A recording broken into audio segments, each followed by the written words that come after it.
Oi pessoal, mais um exercício de propriedades dos materiais. Pessoal, este é um exercício de interpretação de figuras e de gráficos. Então, com base nessas 5 figuras e nesses 2 gráficos, a gente vai ter que responder o quê? Olha só, com base nas informações disponíveis sobre os materiais A, B e C, e sabendo-se que eles não interagem entre si, a figura que melhor representa uma mistura de 3 materiais a 30 graus é. Então, a gente vai ter que olhar essa combinação aqui e essa combinação aqui e encontrar a figura entre essas 5, qual melhor representa os materiais A, B e C a 30 graus. Então, vamos ver quais informações a gente consegue tirar dessa figura e desses gráficos. Então, o problema está nos dando 5 figuras e 2 gráficos. Através da informação desses 2 gráficos, a gente vai ter que identificar qual a figura que esses gráficos representam. Então, aqui ele está nos dando, aparentemente, 2 materiais no mesmo estado físico e um terceiro material no estado físico diferente. Quando aqui o A ou o C, que são os materiais que estão embaixo, a gente pode lembrar que se eles estão embaixo é porque eles têm a maior densidade. E quando eles estão aqui em cima, é porque eles têm uma densidade menor. No caso do B aqui, se ele está flutuando sobre o C, é porque a densidade dele é menor do que a densidade do C. Se ele está aqui embaixo, ó, junto com o A, é porque a densidade dele é maior do que a densidade de C. Se ele está aqui no meio, é porque a densidade dele está entre a densidade do A e a densidade do C. E aqui, esse material está aqui em cima, significa que a densidade dele é menor do que a densidade do B, que é o outro material aqui, que também tem uma densidade menor que o material A. Olhem bem aqui as figuras. Ó. Na figura 1, o que nós temos nos eixos?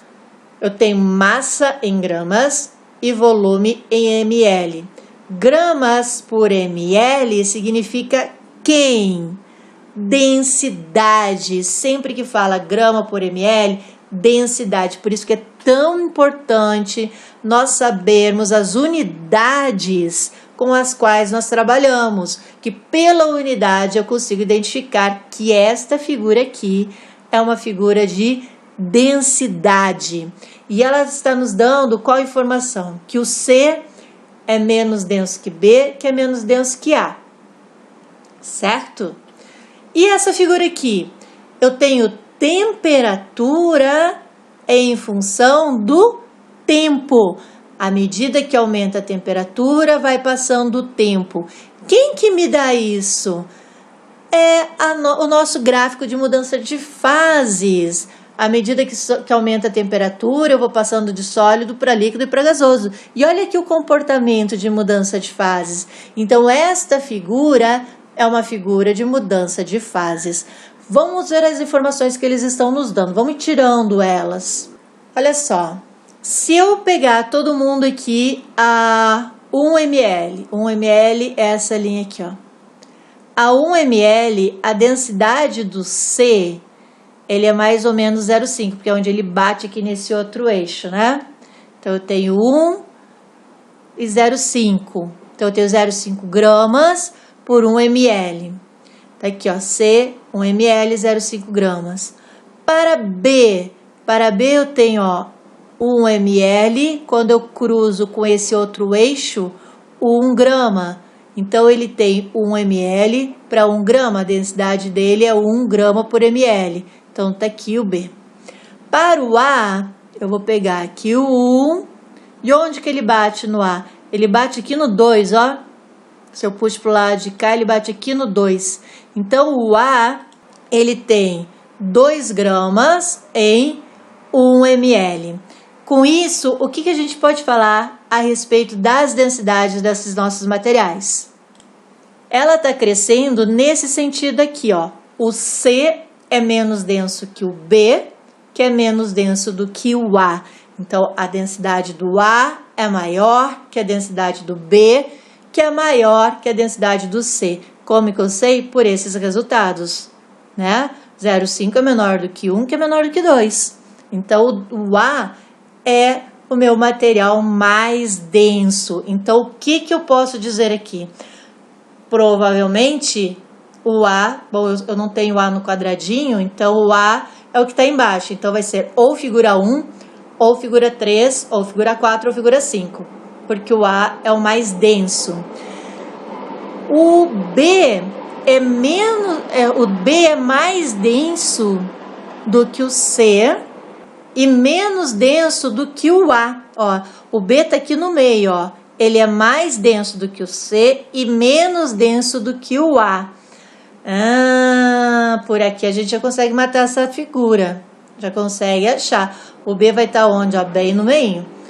Vamos ver agora aqui o que está nos dizendo, porque a gente precisa de 30 graus. Vamos ver estado físico.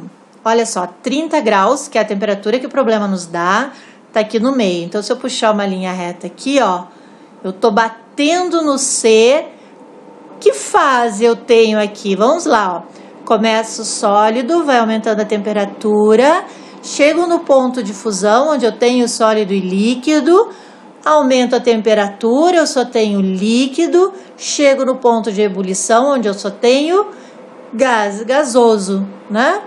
Então, a 30 graus, ele está aqui no estado líquido, né? Ele tem 10 graus aqui para o C, é o seu ponto de fusão, 60 graus o ponto de ebulição. Então, a 30 graus ele está no estado líquido.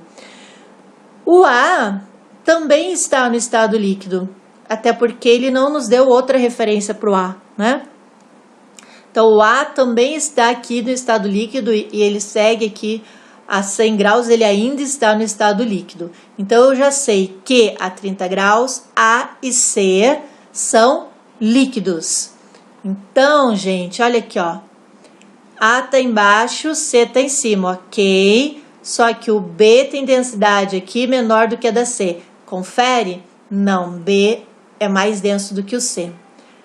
Aqui temos A mais denso do que C, ok? E o B numa densidade entre o A e o C. Confere com o que nós encontramos aqui? Confere, ó. O B tem uma densidade entre o A e o C. Então, a nossa resposta para esse exercício, a figura de número 4. Esse foi um pouco mais trabalhoso, mas olha que legal para treinarmos os conceitos. Este outro exercício também com gráficos para a gente identificar e encontrar a nossa resposta. O que ele está falando? O gráfico abaixo representa a densidade de 3 substâncias arbitrariamente designadas como X, Y e Z. Julgue as afirmações abaixo em verdadeiro ou F. Aí ele fala aqui, ó. A densidade de X é maior que a de Z? Nas mesmas condições de temperatura e pressão, massas iguais às substâncias X e Y ocupam o mesmo volume? A densidade aproximada da substância Y é de 0,5 gramas por ml. Bom, para resolvermos esse exercício, a gente vai precisar encontrar as densidades do X, do Y e do Z. Então, olha só, para encontrarmos essas densidades, eu puxei aqui as linhas dos eixos, do eixo da massa e do eixo do volume, para cruzar eles aqui para ficar mais fácil de nós encontrarmos um valor. Alguns aqui a gente vai encontrar um valor aproximado, tá? A gente não vai conseguir o valor exato. Então, olha só, qual o ponto onde esta reta aqui está passando, que está mais próxima entre o cruzamento do eixo da massa e do eixo do volume? Então, a gente tem aqui, ó, aproximadamente 15. Então, vamos dizer aqui que é 14 de massa por 10 de volume. Lembrando que a fórmula da densidade é massa por volume. Então, eu vou dividir o valor que eu encontrar no eixo da massa pelo valor que eu encontrar no eixo do volume. Então, vai ficar assim, ó. Aqui, aproximadamente 14, vou usar como referência, dividido por 10, 1,4 gramas por ml é a densidade da minha substância X. A substância Y é a mais fácil, o problema já marcou o ponto para mim, né? Então, basta eu dividir o 5 da massa pelo 10 do volume. Então, a densidade de Y, 0,5 gramas por ml. E para a densidade de Z? Peguei aqui um pouquinho acima do 5, então eu usei como referência aqui o 6, um pouquinho mais alto que o 5, dividido por 30. Então a densidade de Z é 0,2 gramas por ml. Agora a gente leva esses valores para ver quais as afirmativas são corretas e quais estão erradas. Com base nas respostas que nós encontramos, então a gente tem assim, ó, a densidade de X é maior que a densidade de Z, X é 1,4, Z é 0,2. Então, X tem uma densidade maior que Z, correta. Nas mesmas condições de temperatura e pressão, massas iguais a substâncias X e Y ocupam o mesmo volume. Bom, aqui a pegadinha não é massa. Então, para ter nas mesmas condições de temperatura e pressão, o que ocupa o mesmo volume é o número de moléculas, ou mol, que é 22,4 litros, mas não a massa. Então, o erro dessa questão está aqui, tá? Resposta falsa. Na 3, a densidade aproximada de Y é de 0,5. Yes, Y, 0,5 gramas por ml. Resposta verdadeira, e esse então é o nosso gabarito. Pessoal, até o próximo vídeo. Um grande abraço para todos vocês. Tchau!